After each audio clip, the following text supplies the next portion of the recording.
চট্টগ্রাম ৩০শে মে ১৯৮১ রাতের চতুর্থ প্রহর। ঘড়ির কাঁটায় ২:৩০। রাষ্ট্রপতি জিয়াউর রহমানের এক কর্মব্যস্ত শুক্রবার সবে শনিবারে গড়িয়েছে মাত্র কয়েক ঘণ্টা আগে। একটু আগের হঠাৎ মুষলধারার বৃষ্টি ও বজ্রপাত সামান্য কমলেও মে মাসের তীব্র গরমকে সেটা আরও ভ্যাপসা করে তুলেছে।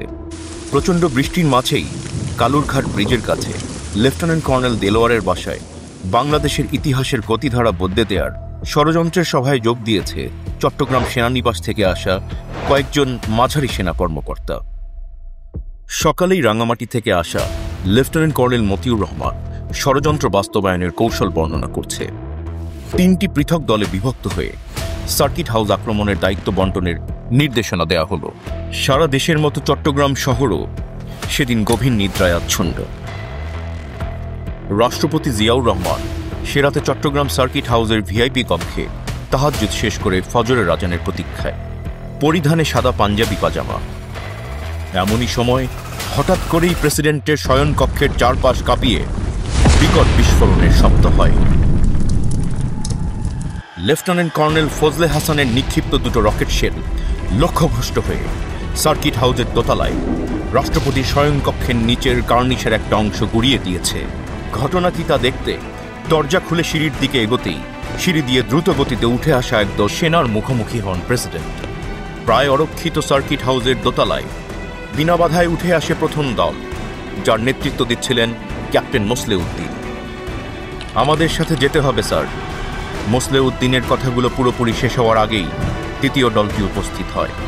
কেউ কিছু বুঝে ওঠার আগেই দ্বিতীয় দলের সামনে থাকা আকণ্ঠ মদের নেশায় টলায়মান অপ্রকৃতিস্থ লেফটেন্যান্ট কর্নেল মতিউরের সাবমেশিন গানের বুলেটের আঘাতে ঝাঁঝরা হয়ে যায় বাংলাদেশের স্বাধীনতার ঘোষকের শরীর। ঘাতক মতিউরের সাবমেশিন গানের বুলেট কেড়ে নেয় সারা বাংলাদেশের উন্নয়ন অগ্রগতির সকল স্বপ্ন। শুধু প্রেসিডেন্টের মাথা ও বুকে রেখে যায় ২৭টি নির্মম প্রাণঘাতী আঘাত। এমন আকস্মিক আক্রমণে হতভম্ব হয়ে পড়ে ঘাতক মতিউরের সঙ্গে আসা অন্য সৈনিকেরা। কিং কর্তব্যবিমূঢ় সেনাদল একরাশ অবিশ্বাস নিয়ে অতি দ্রুত নিচে নেমে গেল। এই ষড়যন্ত্রের পরিকল্পনায় প্রেসিডেন্টকে হত্যা করার কথা তো ছিল না। ওয়ালটন আবারও মিলিয়নিয়ার অফারে ওয়ালটন ফ্রিজ কিনে আপনিও হয়ে যেতে পারেন মিলিয়নিয়ার। মিলিয়নিয়ার ছড়াছড়ি দেশ জুড়ে, এটা শুধু ওয়ালটনই পারে।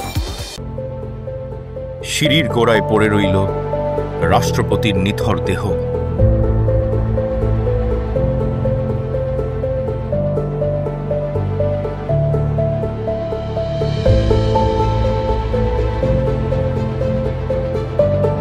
চট্টগ্রাম থেকে ২০০ কিলোমিটার দূরে ঢাকা সেনানিবাসের বাড়িতে গভীর নিদ্রায় আচ্ছন্ন দুই কিশোর তারেক ও আরাফাতের ললাট লিখনে পিতৃহারার চিরস্থায়ী চিহ্ন রচিত হল সবার অগোচরে। কাল সকালেই ফিরব ইনশাল্লাহ। বেগম জিয়াকে কয়েক ঘন্টা আগে দেয়া শেষ প্রতিশ্রুতি অপূর্ণই রয়ে গেল। এক মাতাল ঘাতকের বুলেটে বেগম জিয়ার জন্য নির্ধারিত হল এক দীর্ঘ বৈধব্য যাত্রার, তা তিনি জানতেও পারলেন না। মাত্র ২০ মিনিটের এক হঠকারী অভিযানে নিদ্রাচ্ছন্ন দেশবাসীর অগোচরে নিশ্চিহ্ন হল বাংলাদেশের সম্ভাবনার অগ্রযাত্রা। চট্টগ্রাম বাংলাদেশের স্বাধীনতা যুদ্ধ এবং শহীদ জিয়া একসাথে জড়িয়ে থাকা ৩টি অবিচ্ছেদ্য নাম। তরুণ মেজর জিয়া জীবনের মায়া তুচ্ছ করে তরুণী স্ত্রী আর শিশুপুত্রদের চরম বিপদগ্রস্ত করে দিয়েছিলেন স্বাধীনতার ঘোষণা। দায়িত্ব পালন করেছিলেন জেড ফোর্স এবং ১ নম্বর সেক্টর কমান্ডার হিসেবে। তিনি মনে প্রাণে বিশ্বাস করতেন চট্টগ্রাম তার দ্বিতীয় বাসস্থান। বগুড়ার বাগবাড়িতে জন্ম নেয়া এই ক্ষণজন্মা মানুষটি আজ নিথর পড়ে আছেন তার প্রিয় দ্বিতীয় বাসভূমিতে। সাগরের ঢেউ ছুঁয়ে সবুজ পাহাড়ের গা বেয়ে ভেসে আসা ভোরের স্নিগ্ধ হাওয়া পরশ বুলিয়ে যাচ্ছে তার প্রাণহীন দেহে।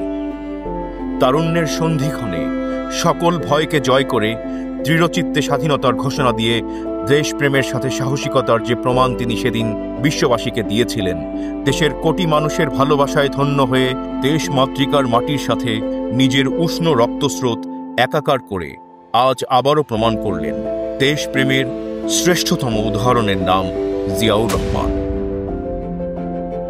অথচ 29শে মের সকালটা ছিল অন্যরকম। চট্টগ্রাম বিএনপির এক অভ্যন্তরীণ দ্বন্দ্ব মেটাতে হঠাৎ করেই চট্টগ্রামে আসার সিদ্ধান্ত নিলেন দলের চেয়ারম্যান জিয়াউর রহমান। ইরাক-ইরান যুদ্ধ নিয়ন্ত্রণে আল কুদস কমিটির সভা বিলম্বিত করে চট্টগ্রামে এলেন তিনি। চট্টগ্রাম সেনানিবাসের পরিস্থিতি একটু ঘোলাটে। এই সতর্কতায় সামরিক গোয়েন্দা প্রধান জেনারেল মোহাম্মদ জান চৌধুরী তাকে চট্টগ্রাম যেতে নিষেধ করেছিলেন, কিন্তু প্রেসিডেন্ট জিয়া সেই সতর্কবাণী অগ্রাহ্য করলেন। গোয়েন্দা প্রধান দৃঢ়প্রতিজ্ঞ রাষ্ট্রপতিকে বিনয়ের সাথে অন্তত রাত্রি যাপন না করতে অনুরোধ করলেন। এই সতর্কতাও কাজে এলো না। একজন প্রকৃত মুসলমান হিসেবে তিনি সবসময় বিশ্বাস করতেন জন্মমৃত্যু সম্পূর্ণ পূর্বনির্ধারিত, এর অন্যথায় ক্ষমতা মানুষের নেই। বারবার মৃত্যুকে কাছ থেকে দেখা এক বীর সৈনিক স্বতঃস্ফূর্তভাবে যা করতেন, জিয়া সেদিন সেটাই করেছিলেন।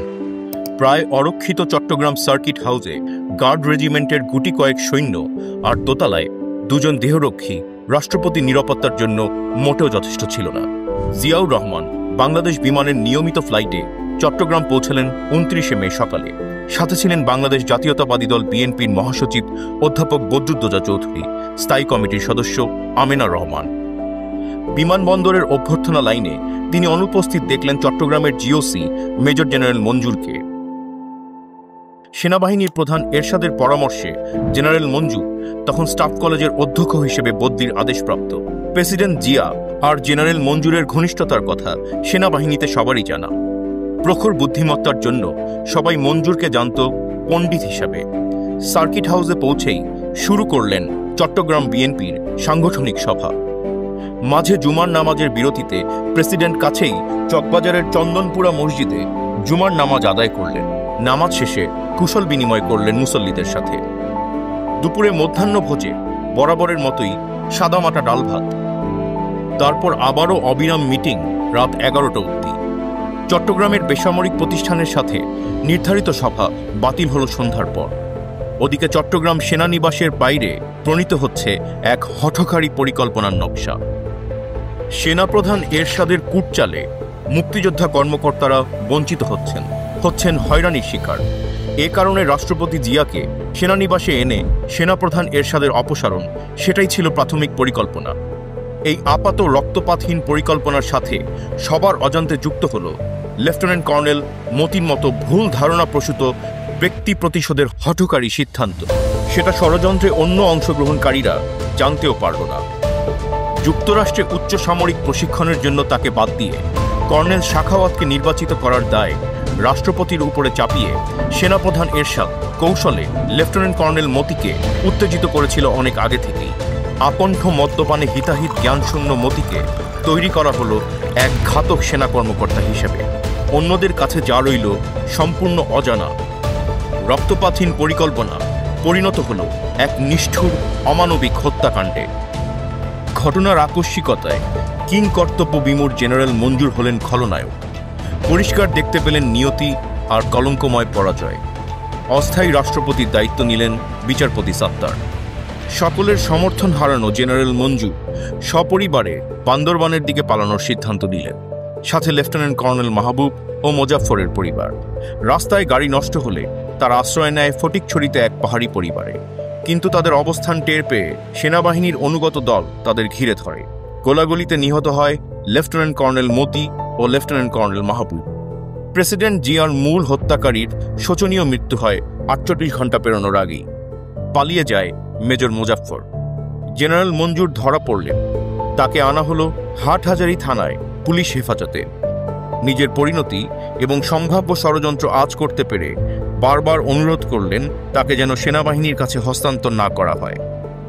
ভারপ্রাপ্ত কর্মকর্তা আব্দুল কুদ্দুস থেকে শুরু করে ডিআইজি শাহজাহান কেউই তার অনুরোধ রাখেননি। ওসি কুদ্দুস ক্যাপ্টেন এমদাদের কাছে হস্তান্তর করল জেনারেল মঞ্জুরকে। হাত পা বাঁধা জেনারেল মঞ্জুরকে চরম অপমানজনকভাবে গাড়িতে তোলা হলো। তারপর নেওয়া হলো চট্টগ্রাম সেনানিবাসে।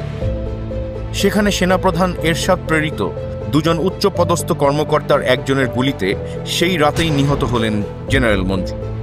পরদিন সামরিক বিজ্ঞপ্তিতে জানানো হলো বিক্ষুব্ধ সেনা সদস্যের হাতে নিহত হয়েছেন তিনি। অন্যদিকে ডাক্তার লেফটেন্যান্ট কর্নেল তোফায়েলের পোস্টমর্টেম রিপোর্টে পাওয়া গেল ভিন্ন তথ্য। মঞ্জুরের মাথায় একটি মাত্র গুলি। তড়িঘড়ি করে দাফন করা হলো তাকে। জীবিত বা মৃত কোনো অবস্থাতেই তাকে ঢাকায় পাঠানো হলো না। রাষ্ট্রপতি জিয়া হত্যা রহস্য উদ্ঘাটনের অন্যতম সূত্র জেনারেল মঞ্জুরকে সরিয়ে দেয়া হলো পৃথিবী থেকে। রাজধানীর বাইরে বিচ্ছিন্ন এক সেনানিবাসে বিদ্রোহ করে ক্ষমতা পরিবর্তন যে প্রায় অসম্ভব, মঞ্জুরের মতো একজন সেনানায়কের সেটা না জানার কথা নয়। রহস্য আর জিজ্ঞাসার এই অংশটুকু আজও অনুৎঘাটিতই রয়ে গেল। জিয়াউর রহমানের নেতৃত্বে বাংলাদেশের সমৃদ্ধি ও সার্বভৌমত্ব প্রতিষ্ঠা যে আঞ্চলিক এবং আন্তর্জাতিক গোষ্ঠীর গাত্রদাহের কারণ, তারাই জিয়াউর রহমানের অস্তিত্ব বিলীন করতে চাইবে, এই সরল সত্য বিশ্ববাসীর সামনে উন্মোচিত করার প্রমাণ নিশ্চিহ্ন করার জন্য জেনারেল মঞ্জুরের বিচার বা বেঁচে থাকার কোনো সুযোগ ছিল না। এদিকে 30 তারিখ সকাল 9:30টায় মেজর শওকত আলী ও মোজাফফরের নেতৃত্বে প্রেসিডেন্ট জিয়ার কার্পেট মোড়ানো মৃতদেহ সেনাবাহিনীর গাড়িতে করে সার্কিট হাউস থেকে নেওয়া হলো অজ্ঞাত স্থানে লোকচক্ষুর অন্তরালে দাফনের উদ্দেশ্যে। অসম্ভব জনপ্রিয় প্রেসিডেন্ট জিয়া হত্যাকাণ্ডের প্রতিক্রিয়ায় সম্ভাব্য জনরোষ এড়াতে সার্কিট হাউস থেকে 22 মাইল দূরে রাঙ্গুনিয়ার পাহাড়ের ঢালে তড়িঘড়ি করে দায়সারাভাবে জানাজা করে তার মৃতদেহ অসম্মানজনক দাফনের নামে একরকম মাটি চাপা দেয়া হলো। বিদ্রোহের নামে সংগঠিত হঠকারী সেনা তৎপরতা থেমে গেল স্বাভাবিকভাবেই। ঘাতকের দল হয় ধরা পড়ল অনুগত সেনাবাহিনীর হাতে, নয়তো পালিয়ে গেল। পরিস্থিতি শান্ত হতেই 1 জুন সকালে প্রথমেই শুরু হলো শহীদ প্রেসিডেন্টের মৃতদেহের খোঁজ। কর্নেল হান্নান শাহের নেতৃত্বে সেনাবাহিনীর দল কিছুক্ষণের মধ্যেই রাঙ্গুনিয়ায় বাংলাদেশ টোবাকো কোম্পানির পেছনের পাহাড়ের ঢালের অগভীর গর্ত থেকে উদ্ধার করল রাষ্ট্রপতির মৃতদেহ। রাষ্ট্রপতির মৃতদেহ নেওয়া হলো চট্টগ্রাম সেনানিবাসে। মৃতদেহের ময়নাতদন্ত সম্পন্ন করলেন সেনাবাহিনীর প্যাথোলজি বিশেষজ্ঞ lieutenant colonel doctor Tofail Ahmed. ময়নাতদন্ত শেষে প্রয়োজনীয় ড্রেসিং করবার পর রাষ্ট্রপতির মৃতদেহ চট্টগ্রামের জেলা প্রশাসক জিয়াউদ্দিন এবং কর্নেল হান্নান শাহের তত্ত্বাবধানে বিমান বাহিনীর বিশেষ বিমানে করে পাঠানো হলো ঢাকায়। পুরাতন বিমানবন্দরে সামরিক বেসামরিক কর্মকর্তাদের সাথে সেই হৃদয় বিদারক মুহূর্তের মুখোমুখি হলেন বেগম খালেদা জিয়া ও তার 2 কিশোর পুত্র।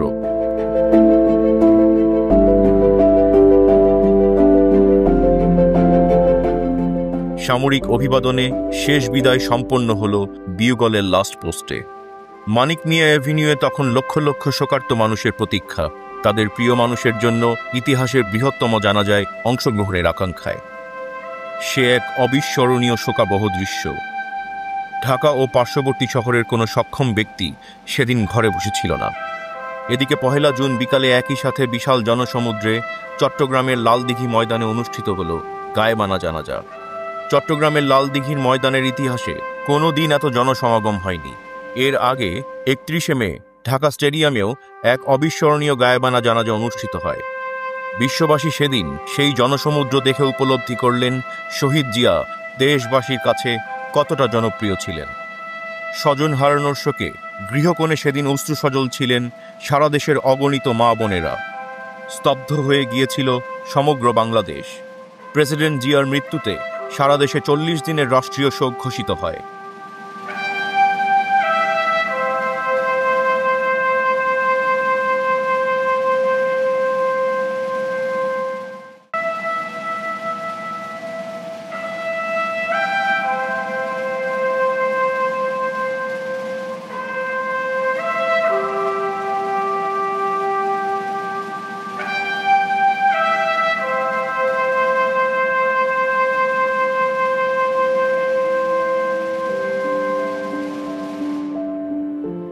জিয়া হত্যাকাণ্ডে কিছু সামরিক কর্মকর্তা অংশ নিলেও একজন সাধারণ সৈনিকও এই অপকর্মে অংশ নিতে রাজি হয়নি।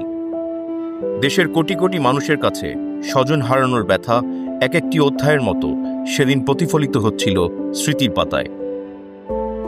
রাজনৈতিক নেতাদের ব্যর্থতায় এক তরুণ মেজরের 1971-এর 26শে মার্চে স্বাধীনতার ঘোষণা, জেড ফোর্সের অধিনায়কত্ব, 1975-এর 7ই নভেম্বরের দিশাহীন জাতির সামনে আশার আলোকবর্তিকা হয়ে আবির্ভাব, তলাবিহীন দুর্ভিক্ষ কবলিত বাংলাদেশকে খাদ্যে স্বয়ংসম্পূর্ণতা এনে দেওয়া, একদলীয় বাকশালের শৃঙ্খল থেকে বহুদলীয় গণতন্ত্রে উত্তরণ, শৃঙ্খলিত গণমাধ্যমকে অবারিত মুক্তির আস্বাদ দেওয়া, মুসলিম বিশ্বে সম্মানের আসনে প্রতিষ্ঠিত হওয়া, পূর্ব আর পশ্চিমের বিশ্বকে মৈত্রীর বন্ধনে আবদ্ধ করা, খাল খননে সারা বছরের ফসলের সম্ভাবনা সৃষ্টি, আঞ্চলিক সহযোগিতায় সার্কের ধারণার জন্ম দেয়া, তৈরি পোশাক ও মধ্যপ্রাচ্যের শ্রমবাজারের সম্ভাবনায় অর্থনৈতিক স্বনির্ভরতা অর্জন, সততা, দেশপ্রেম ও স্বজনপ্রীতির ঊর্ধ্বে এক প্রকৃত জনবান্ধব রাষ্ট্রপতির দেখা পাওয়া।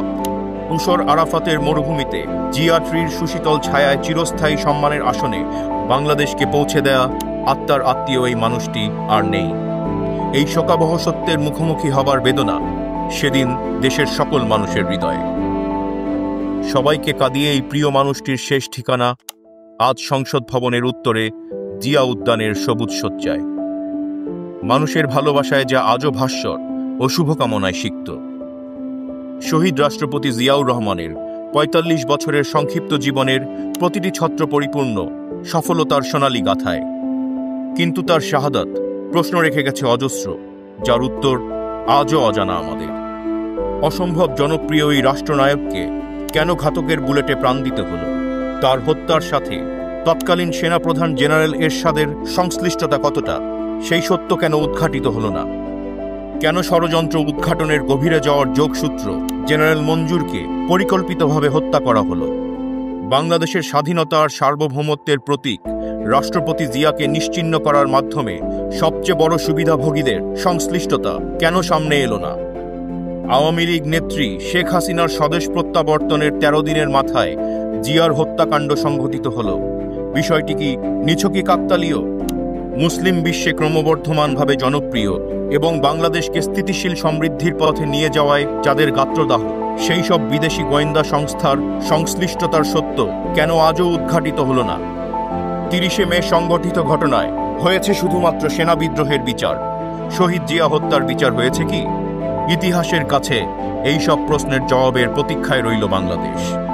বাংলাদেশের আকাশে যতদিন লাল সবুজের পতাকা উড্ডীন থাকবে, ততদিনই প্রশ্নহীনভাবে একজনের নাম গর্বের সাথে উচ্চারিত হবে, জিয়াউর রহমান। যদি বাংলার বুকে নাম তোমার রাখতে চাও অম্লান, তবে হয়ে যাও তুমি জিয়াউর রহমান।